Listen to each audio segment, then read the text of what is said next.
Buenos días y tardes en España. Le agradecemos mucho a la doctora en Historia Eulalia García Nos, quien es profesora tutora en el grado de Geografía e Historia y en el grado de Historia del Arte. También profesora tutora en el microgrado de Estudios de la Antigüedad y en el microgrado para la enseñanza de Geografía, Historia e Historia del Arte, UNED Cartagena. Y bueno, hoy nos reunimos para reflexionar un poco en torno a un escrito que tiene nominado La adivinación médica en Egipto y Grecia, Imhotep y Asclepio. Pues sin más, le damos la palabra a la estimada doctora. Muchas gracias. Bueno, lo primero, buenas tardes desde Cartagena, en España. Y en primer lugar, quiero agradecer al doctor Morales por haberme ofrecido pues, participar en estas cápsulas educativas. Considero que es muy importante, ¿no?, para el estudiantado tener la posibilidad, como tenemos ahora, de poder comunicarnos a gran distancia, ¿no? Cosa que hace unos años pues, no podía ser. Bien, dicho esto, voy a comenzar con la charla.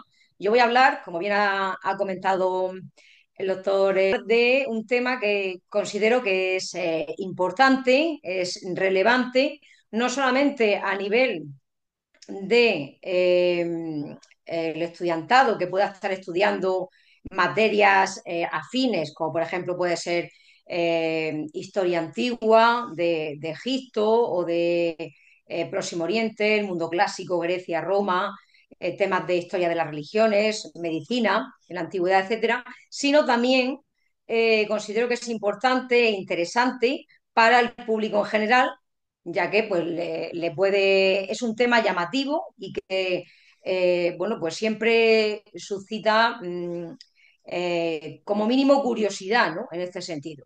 Bien, partiendo de ahí, sabemos que el tema, a modo de introducción, brevemente, sabemos que el tema de la medicina en la antigüedad pues, es uno de los aspectos relevantes en todas las civilizaciones, partiendo desde Próximo Oriente y Egipto, como lo que también denominamos el mundo clásico, ¿no? Grecia, Roma, etcétera.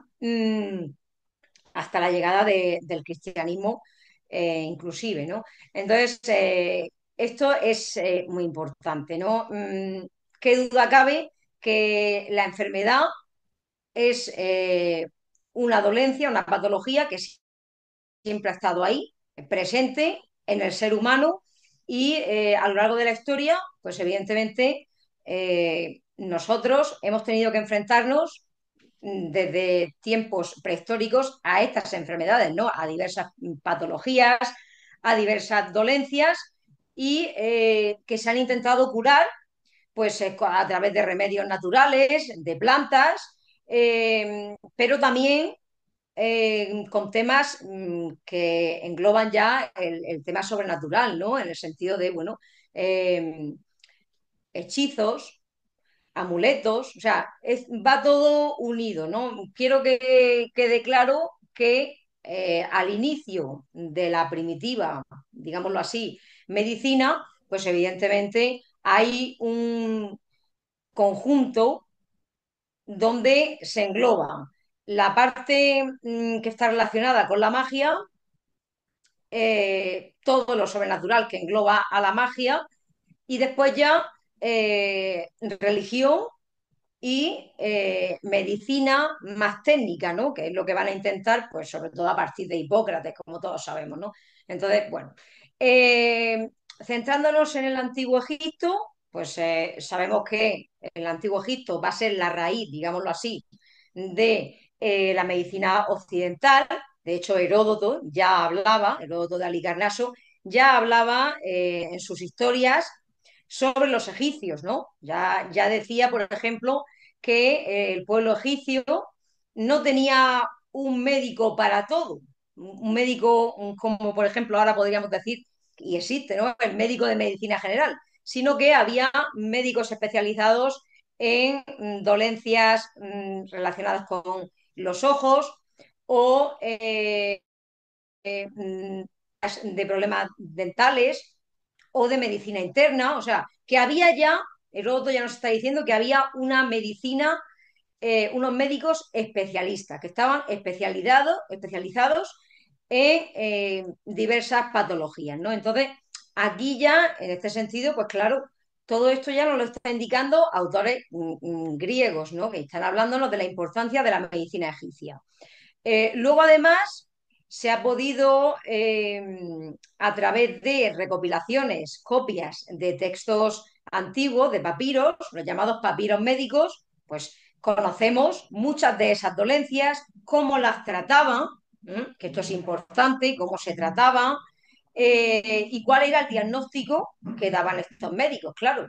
Ahí tenemos recogidas pues, dolencias de tipo digestivo, pulmones, corazón, de tipo pues más trauma, ¿no? De fracturas, etcétera, etcétera, ¿no?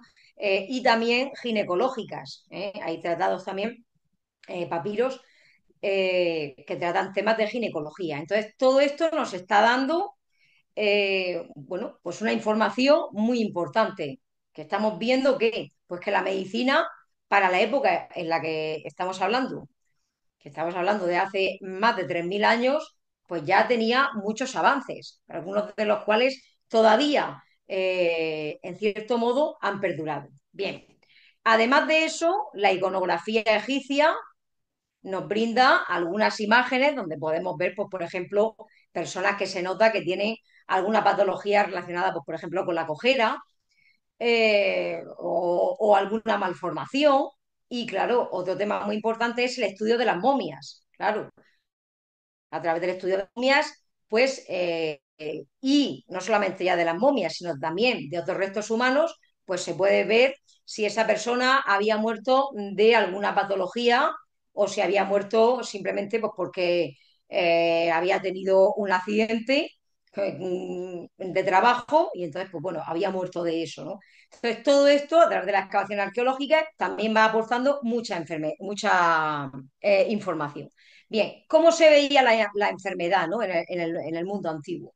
Pues la enfermedad, en el caso de Egipto, había una creencia de que cuando una persona enfermaba era porque en esa persona habían entrado como unos seres demoníacos, ¿no? Era como si estuvieran poseídos. ¿Mm? Entonces, había que realizar una serie de rituales, etcétera, ¿no? Para intentar, bueno, pues que esos seres demoníacos abandonaran ese cuerpo, por tanto, quitar la enfermedad, ¿no? Porque al invadir el cuerpo, pues entonces la persona enferma. Bien, aquí ya se va conjugando la creencia religiosa, evidentemente, en todo lo que, pues, todos los rituales, el más allá, el tema sobrenatural, etcétera, la magia, los remedios que existen, etcétera. Sí que me gustaría resaltar, que no se me olvide, que en el antiguo Egipto, relativo a lo que es la medicina, había una normativa, y esto es importante, había un cuidado extremo con la higiene y con las aguas. ¿Eh? Las aguas, y esto también lo dice Hipócrates en uno de sus tratados, tenían que ser lugares donde las aguas fueran limpias. ¿Eh?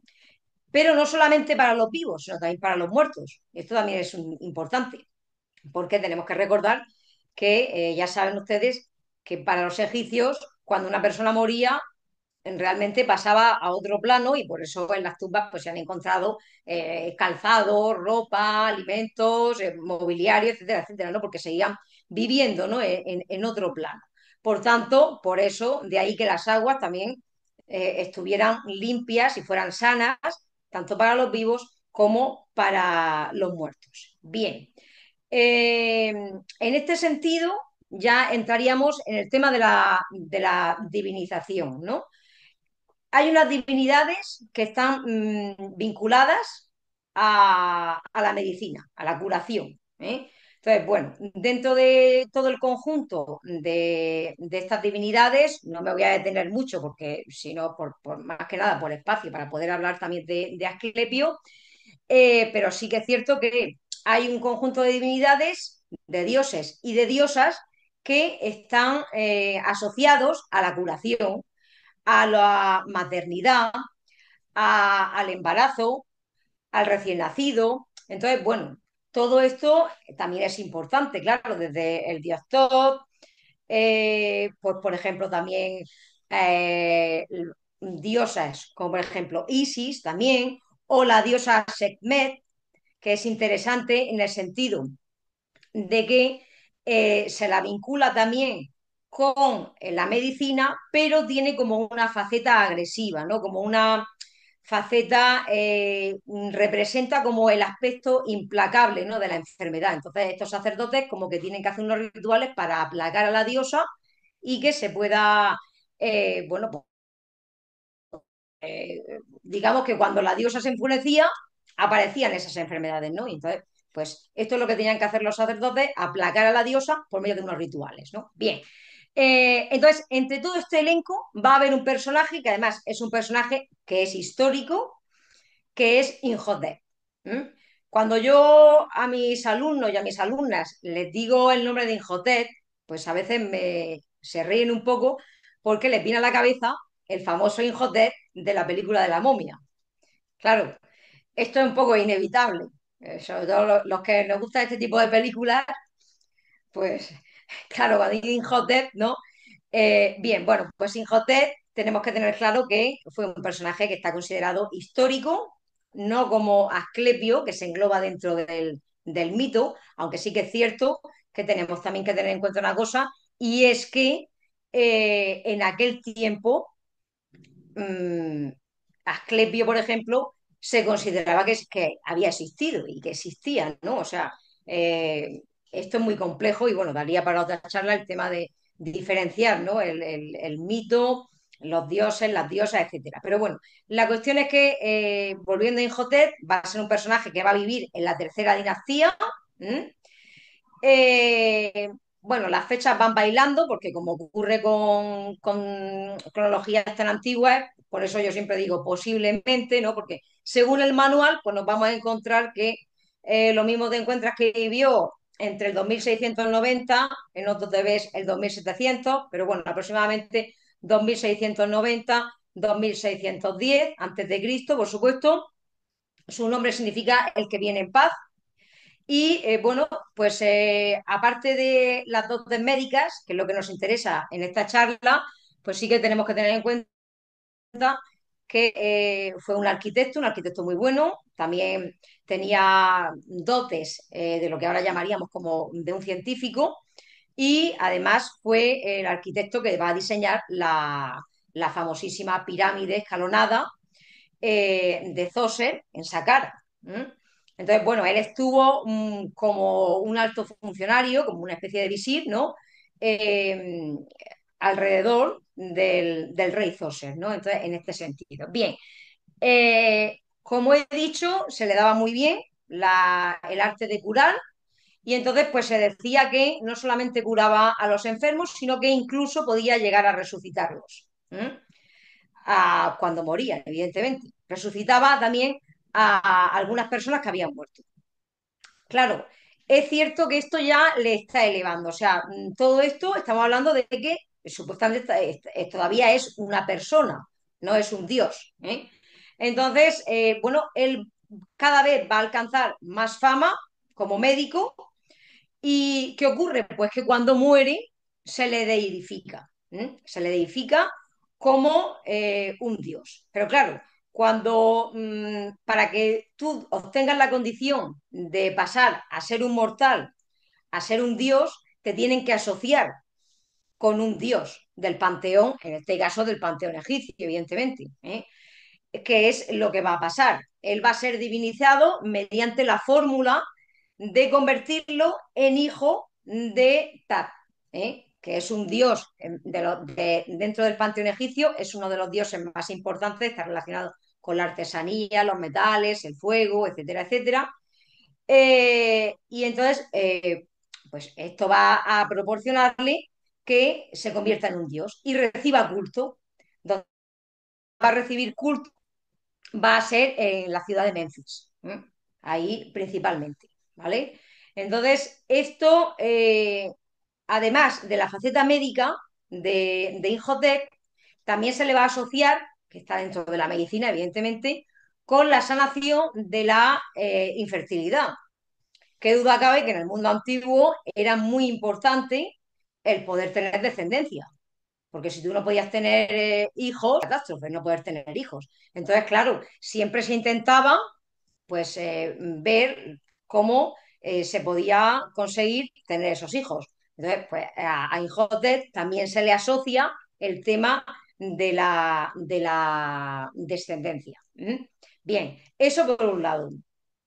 Entonces tenemos un personaje histórico que va a vivir en la tercera dinastía y que varios siglos después va a convertirse en un dios, el dios de la medicina y también de la sabiduría. Entonces, estas características ya nos están asociando ¿a quién? Al dios Asclepio. ¿Eh?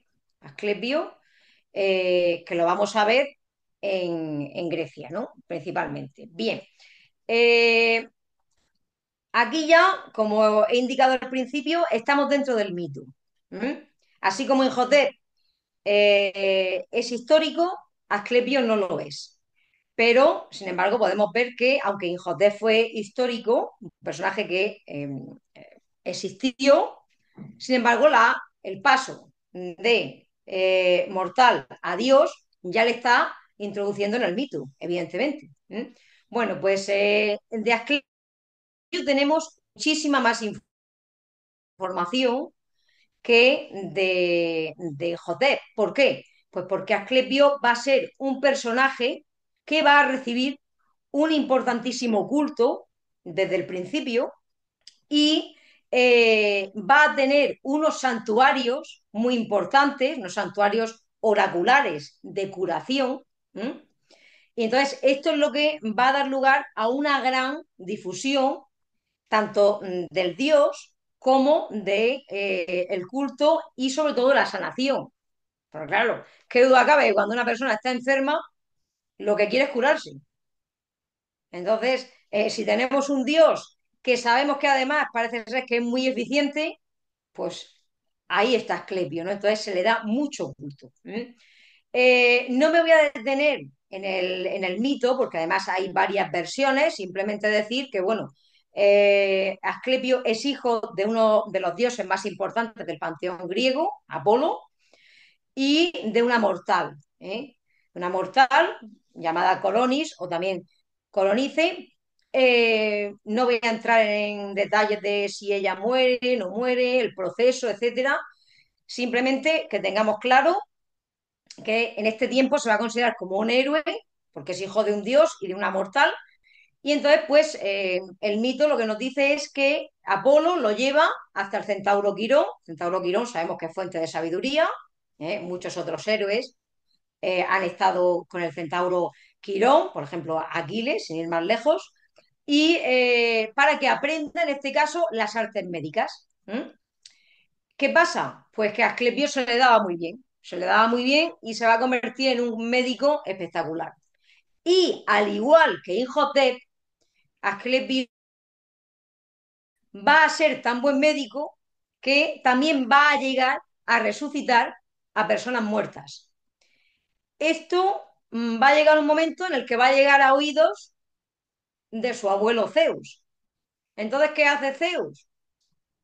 Pues temiendo que los humanos pudieran recibir demasiada información relativa a las artes médicas, o también, según otra versión, el dios Hades se quejó a Zeus de que Asclepio le estaba robando almas porque estaba resucitando muertos, pues la cuestión es que su abuelo, Zeus, lo mata. ¿Mm? Entonces, ¿qué ocurre? Pues que, claro, en el momento en el que muere, como Asclepio es hijo de Apolo, muere y ya, digamos que renace ya como dios. ¿Mm? Entonces, hay un proceso ahí y entonces se convierte en el dios de la medicina, por excelencia. ¿Vale? Sí que es importante, y esto lo quiero aclarar también, porque muchas veces se pasa por alto, y es que Apolo, que siempre, cuando pensamos en Apolo, ¿qué pensamos? Pues en los santuarios oraculares, en la profecía, ¿no? El dios de la profecía, sobre todo, y pensamos en Delfos, evidentemente, y en las artes, en las bellas artes, en la música, la poesía, etcétera. Pero no tenemos que olvidarnos de que Apolo, además de eso, que está muy bien, Apolo es médico. ¿Mm? Es un médico. Entonces, claro, eso también está ahí, esa esencia que pasa al hijo, a Asclepio. ¿Eh? Además, la diferencia, digamos, que hay entre Apolo y Asclepio es que Asclepio siempre se representa como un médico muy afable, siempre con buenas intenciones, de curación, etcétera, etcétera. Sin embargo, Apolo ¿eh? es un dios que lo mismo te puede curar que te puede provocar una enfermedad. Y la prueba más antigua la tenemos con Homero en el canto 1 de la Ilíada, cuando envía la epidemia de peste al campamento aqueo. O sea, ahí está provocando la enfermedad. ¿Eh? Entonces, esto también pues, es importante. Bien, eso por un lado. Y luego ya, llegando al culto de Asclepio, como he indicado antes, Asclepio va a recibir un culto muy grande por toda la Hélade, va a alcanzar también a Roma. ¿Mm? Roma va a tener una epidemia de peste también sobre el 293 aproximadamente. Los romanos van a preguntar a los propios oráculos que ellos tenían, que eran los libros sibilinos, van a preguntar qué hacemos, ¿no? Y entonces los libros sibilinos les van a decir que lo que tienen que hacer es invitar a Asclepio de Epidauro para que vaya a Roma. ¿Mm? Total, que en el 391, pues nos lo cuenta muy bien Ovidio en el libro 15 de las Metamorfosis, pues nos dice cómo ese proceso donde primero van al ombligo del mundo, es decir, a Delfos, a preguntar, los romanos van allí a preguntar, a pedir ayuda a Apolo, ¿no? Sobre lo que le está ocurriendo. Y este le dice que lo que aquí estáis buscando os estáis equivocando, ¿no? O sea, no tenéis que buscar a Apolo, tenéis que buscar al hijo de Apolo, ¿eh? O sea, a Asclepio. Entonces, de esa manera, bueno, pues ellos van a ir más tarde, van a ir en el 291, si no recuerdo mal, y van a traerse ya a Asclepio, la figura de Asclepio, ¿no? A partir de ahí se va a difundir todo el culto también por Roma. Bien, y ya un poco para ir terminando, es importante que sepamos cómo Asclepio curaba a sus pacientes, claro. ¿Eh? Había una serie, como he dicho, de santuarios repartidos por todas partes, unos más importantes que otros, o al menos así es lo que parece en principio, y el método que se utilizaba era la incubatio. ¿Eh? La incubatio, es decir, mediante el sueño, que según Heródoto ya se hacía desde Mesopotamia. Entonces, incluso en Egipto también se practicaba. Bien, los pacientes a través de unos rituales, el agua siempre es muy importante, etcétera, etcétera, duermen en el templo y entonces la forma de curar de Asclepio puede hacerse de dos maneras. O bien directamente el dios se aparece y te cura, ¿m? In situ, digámoslo así, o bien el suplicante, el enfermo, la enferma, sueña y entonces Asclepio, mediante el sueño, le da las instrucciones para que se pueda curar. ¿Mm? Entonces, digamos que también es cierto que sabemos que una persona enferma podía mandar un representante en su lugar y entonces ese representante era el vehículo mediante el que Asclepio actuaba o le daba indicaciones, ¿no? Mediante el sueño, siempre mediante el sueño. Bien, a este respecto hay numerosos testimonios de pues de todas estas curaciones en lo que se llaman las llamatas, ¿no? Hay muchas inscripciones en los santuarios, los principales santuarios de Asclepio, que se llamaban Asclepeion. Bueno, pues por citar los más relevantes, el de Epidauro, por supuesto. Luego también tenemos el de Pérgamo, el de Kos, en Atenas también había uno al pie de la Acrópolis, que se construyó además a partir de un brote de peste. También tenemos el de Trica en Tesalia, que según algunos investigadores puede ser que fuera hasta el más antiguo, o uno de los más antiguos, ¿no? Entonces, como vemos, al final es una fe que hay absoluta en el Dios y sí que es importante que, por norma general, en los santuarios no se permitía, estaba prohibida la muerte, o sea, no se puede morir en el santuario.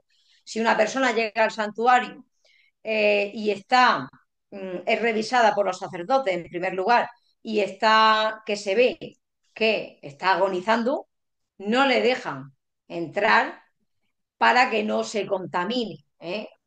Ya saben que la contaminación relativa a la muerte en el mundo antiguo es bastante también delicado el tema, ¿no? Entonces, por último, ¿cuáles serían en definitiva las similitudes entre estos dos personajes? Bueno, pues más o menos ya les he ido diciendo, ¿no? Tanto uno como otro tenían un don muy fuerte de curar, muy importante, muy potente. Ambos eran capaces de resucitar a los muertos. Ambos al morir van a volver como dioses de la medicina. Y además los dos van a estar asociados en su función de conversión como dioses a dioses que eran muy importantes tanto del panteón egipcio como del panteón griego, ¿no? Entonces, todo esto es muy importante. Por lo tanto, en las conclusiones, ¿cuáles podríamos ver? Pues que hay como un binomio, una relación binomio, asimilación, ¿no? Entre estos dos personajes, Inhotep y Asclepio, y quizá podríamos añadir en época ya más tardía, ¿no? El Serapis, que también estaba vinculado con la medicina, ¿no? Y ya para finalizar, simplemente decir que a día de hoy en las farmacias podemos ver perfectamente símbolos que están relacionados con Asclepio, como son la serpiente, que es uno de sus animales, el principal, la copa de Higía, la Higía se consideraba que era hija de Asclepio, donde se puede meter tanto el medicamento como el veneno, y el caduceo, el famoso caduceo, el bastón, que también está relacionado con los temas de Asclepio, ¿no? Entonces, pues como podemos ver, todavía hoy en día, actualmente, sigue vigente de alguna manera, ¿no? Esa medicina antigua a través de los dioses. ¿Mm? Pues le agradecemos mucho a la doctora Eulalia por tan interesante reflexión en torno a estas dos divinidades. Me parece muy sugerente este aspecto eh, que nos menciona sobre la relación binomio, ¿verdad? La correlación del conocimiento médico egregio, la ejecución respecto a estas técnicas y estas artes respecto a la curación y después la conceptualización y deslinde en una diégesis de orden mitológico, ¿verdad? Pero ahí se encuentran esta correlación y el espacio del Sí, Mediterráneo influye en demasía efectivamente. en estas pues, articulaciones diegéticas de orden histórico mitológico, ¿verdad? Porque es Sí, muy difícil la separación entre ambos en no, esa época, sí, pero todo el es tiempo difícil, exista. sí, Sí, pero le sí. agradecemos mucho a la doctora y Un placer. excelente reflexión. Muchas gracias. A ustedes.